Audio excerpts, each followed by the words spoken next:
காதலுக்கு இஷ்டம் வெற்றி பெற வேண்டும் என்றால் காதல் எதையும் தாங்கிடுமே.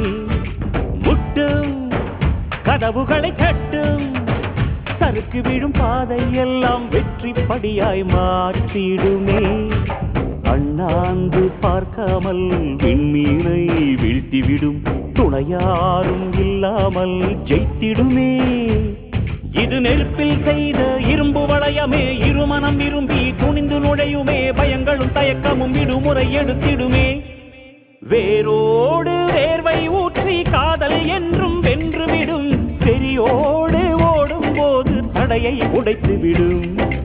கடல் நீரை தேக்கும் போது உப்பாய்த்தானே மாறிவிடும். கண்ணீரை தேக்கும் காதல் முத்தாய் மாற்றிவிடும்.